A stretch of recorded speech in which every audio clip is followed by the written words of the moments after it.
L'anxiété est comme un voleur silencieux, elle entre sans demander la permission et vole votre paix quand vous vous y attendez le moins. L'avez-vous déjà ressenti? Le cœur qui s'emballe sans raison, l'esprit qui tourne en rond, comme pris dans une tempête invisible? Il y a des siècles, un homme parlait déjà exactement de cela. Son nom était Rumi. Mais voici le point crucial. Ce qu'il disait sur l'anxiété n'est pas ce que l'on trouve dans les livres de développement personnel ou les vidéos motivantes. C'est quelque chose de beaucoup plus profond, et c'est pourquoi presque personne n'en parle. Aujourd'hui, vous allez découvrir ce secret, et à la fin, je veux que vous me disiez, la vision de Rumi a-t-elle changé votre manière de percevoir votre propre anxiété? L'anxiété était l'une des expériences les plus universelles de l'être humain moderne, mais aussi l'une des plus difficiles à expliquer. Ce n'est pas seulement de la peur, ce n'est pas seulement de l'inquiétude, c'est comme un bruit de fond constant, une sensation que quelque chose va se produire, même quand rien ne se passe. C'est le cœur qui bat à toute vitesse sans raison apparente, l'esprit qui ne parvient pas à se reposer, le corps qui porte une agitation invisible. C'est comme être entouré de murs transparents. Vous voyez la sortie, mais vous ne pouvez pas la franchir. Ce qui est curieux, c'est que, bien que le mot « anxiété » soit récent dans le vocabulaire de la psychologie, l'expérience elle-même n'est pas nouvelle. Il y a des siècles, Rumi décrivait déjà des états qui correspondraient parfaitement à ce que nous appelons aujourd'hui anxiété. Il parlait de cœurs agités, d'âmes qui couraient sans savoir où aller, de personnes cherchant à l'extérieur ce qui ne pouvait être trouvé qu'à l'intérieur. Il n'utilisait pas de termes cliniques, mais ces métaphores le montrent qu'il connaissait profondément cette tempête silencieuse. À notre époque, ce sentiment ne fait que s'intensifier. L'excès de stimulation numérique, la rapidité des informations, la pression d'être toujours réactif, productif, présent partout, tout cela crée un terrain fertile pour que la pression dans la poitrine grandisse encore plus. Mais si l'on regarde attentivement, on voit que ce n'est pas si différent de ce que Rumi observait à son époque. Le décor a changé, mais le cœur humain reste le même, inquiet, avide de sens, toujours à la recherche de quelque chose qui semble lui échapper. Rumi disait « Pourquoi restes-tu en prison alors que la porte est grande ouverte ?» Cette image est presque une description parfaite de ce que nous ressentons aujourd'hui. L'anxiété nous enferme souvent dans une cellule invisible. Nous croyons qu'il n'y a pas de sortie, que nous sommes coincés par nos pensées, nos peurs, nos exigences, mais la prison est construite par l'esprit,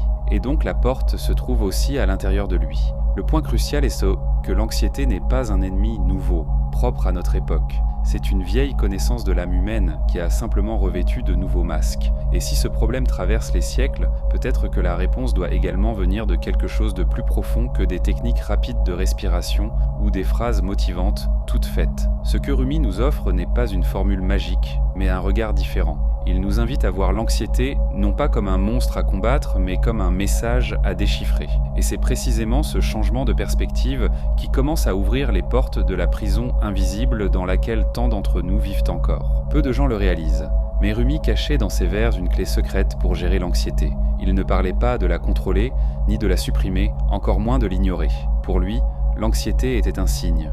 Un messager frappant à la porte de l'âme, apportant quelque chose qui devait être vu. Le problème, c'est que, dans la hâte de se débarrasser de cette sensation désagréable, la plupart des gens n'écoutent jamais le message. Rumi écrivait en métaphore, et l'une des plus puissantes dit « Ne t'éloigne pas de ta douleur, regarde-la, car elle est la guérison ». Cela semble contre-intuitif pour ceux qui sont habitués à croire que la solution consiste à fuir, se distraire, taire le corps et l'esprit à tout prix. Mais pour le poète, la sortie se trouvait dans le contraire. Accueillir l'anxiété comme si elle était une visite inattendue, apportant des nouvelles urgentes. Si l'on y réfléchit bien, c'est exactement ce que fait l'anxiété. Elle ne surgit pas de nulle part. Elle apparaît lorsque quelque chose en nous est désaligné, lorsqu'il existe un vide non comblé ou un conflit que nous avons ignoré trop longtemps. L'anxiété n'est pas le problème en soi, mais l'alarme qui signale le véritable problème. Et comme toute alarme, elle ne cesse que lorsque l'on écoute ce qui doit être entendu. C'est le secret dont presque personne ne parle. L'anxiété, aussi inconfortable soit-elle, contient de la sagesse. Elle révèle où nous nous éloignons de notre essence, où nous essayons de contrôler l'incontrôlable, où nous résistons au flux naturel de la vie. Rumi comprenait que, au lieu de lutter contre ce mouvement, nous devrions nous y abandonner. Non pas dans le sens d'abandonner, mais dans celui de faire confiance. Imaginez une rivière. Lorsque vous tentez de résister au courant, chaque muscle se tend, la peur grandit et bientôt vous sentez que vous allez vous noyer. Mais lorsque vous relâchez votre corps et apprenez à flotter, la rivière commence à vous porter avec moins d'efforts. Rumi utilisait des images comme celle-ci pour nous rappeler que l'anxiété est la lutte contre le courant de la vie. La sérénité, en revanche, naît lorsque vous laissez l'eau vous guider. Le secret de Rumi n'est pas d'éliminer l'anxiété, car ce serait comme vouloir supprimer l'alarme elle-même. Le secret est de comprendre ce qu'elle essaie de vous montrer. Plutôt que d'étouffer la douleur, il nous invite à l'écouter. Plutôt que de lutter contre l'agitation, il nous appelle à la transformer en guide. C'est une inversion complète de logique, qui exige courage et abandon. Et c'est peut-être justement pour cela que presque personne ne parle de cet enseignement. Parce qu'il est beaucoup plus facile de vendre la promesse des 5 étapes pour contrôler l'anxiété que d'accepter que l'anxiété est un miroir, et que regarder ce miroir signifie affronter des vérités que nous évitons. Mais pour Rumi, la liberté ne naît que lorsque nous avons le courage de regarder profondément, même si cela fait mal. Savoir que l'anxiété apporte un message n'est que le début. La grande question est, comment vivre cela concrètement ? Car lorsque la poitrine se serre et que l'esprit s'emballe, la théorie semble disparaître, et tout ce que nous voulons est un soulagement immédiat. C'est justement là que l'enseignement de Rumi devient révolutionnaire. Il nous rappelle le pouvoir du silence, pas le silence forcé, celui où l'on lutte contre ses pensées pour les faire taire, mais le silence qui naît lorsque l'on s'assoit avec sa propre agitation sans juger, sans fuir, sans vouloir la transformer immédiatement. C'est ce que la psychologie appelle aujourd'hui pleine conscience, et ce que les neurosciences confirment comme l'une des pratiques les plus efficaces pour réduire les circuits de stress dans le cerveau. Rumi en parlait des siècles avant. Panki Sonket Santele, apprendre à écouter la voix qui existe derrière le chaos. Autre point, transformer la douleur en chemin. Nous pensons généralement que nous devons éliminer la souffrance pour avancer. Mais Rumi inverse cette logique, la souffrance est le portail. La blessure est l'endroit par lequel la lumière entre en vous, écrivait-il. En termes psychologiques, cela signifie que c'est précisément la partie que vous évitez le plus, l'insécurité, la peur, le manque de contrôle, qui détient la clé de votre transformation. C'est comme si l'anxiété était une lanterne, éclairant les recoins sombres que vous préférez ignorer. Il y a encore un troisième aspect, l'abandon. L'anxiété est au fond résistance. C'est la tentative constante de prévoir l'avenir, de contrôler toutes les variables, de ne pas permettre à la vie d'être ce qu'elle est, imprévisible. Rumi nous invite à pratiquer le lâcher-prise. Ce n'est pas abandonner, ce n'est pas être passif. C'est relâcher l'excès de contrôle et faire confiance au mouvement plus vaste de l'existence. Curieusement, des études montrent que les personnes qui développent dans cette confiance, que ce soit par la spiritualité ou par la pratique méditative, présentent des niveaux beaucoup plus bas d'anxiété chronique. Lorsque nous mettons cela en pratique, quelque chose commence à changer.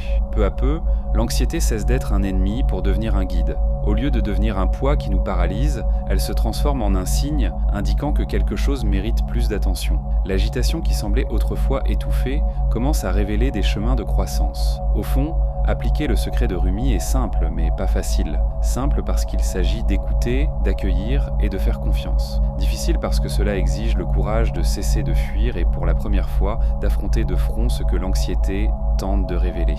Mais c'est dans cette rencontre que naît la véritable transformation. Au final, le secret de Rumi ne consiste pas à vaincre l'anxiété, mais à changer notre manière de nous y rapporter.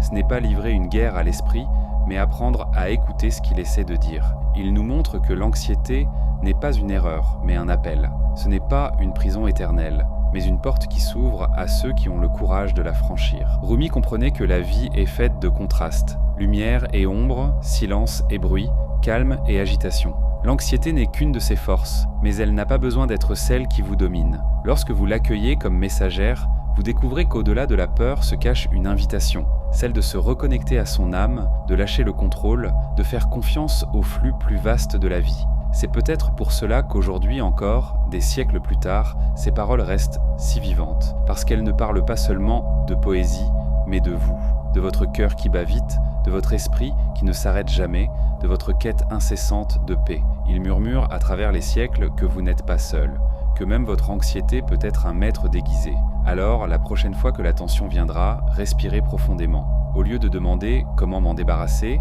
essayez de demander « que cherche-t-elle à me montrer ?» Ce simple changement de perspective peut transformer le poids en chemin, la douleur en guérison, l'anxiété en sagesse. Et maintenant, je veux vous entendre. Après avoir entendu ce que Rumi avait à dire, percevez-vous encore votre anxiété de la même manière ? Laissez en commentaire le vers ou l'idée qui vous a le plus touché. Peut-être que votre réflexion sera aussi le secret que quelqu'un doit entendre aujourd'hui. Rumi nous a enseigné que l'anxiété n'a pas besoin d'être un ennemi. mais un guide. Elle n'est pas venue pour vous détruire. Elle est venue pour révéler ce qui n'a pas encore été regardé. Lorsque vous l'écoutez avec courage, vous découvrez que ce qui semblait être une prison était en réalité une invitation à la liberté. Dans le silence, l'inconfort et même la douleur, il existe un message qui attend d'être déchiffré. Et c'est dans cette rencontre que naît la véritable paix. Alors je vous demande, quel message votre anxiété essaie-t-elle de vous transmettre ?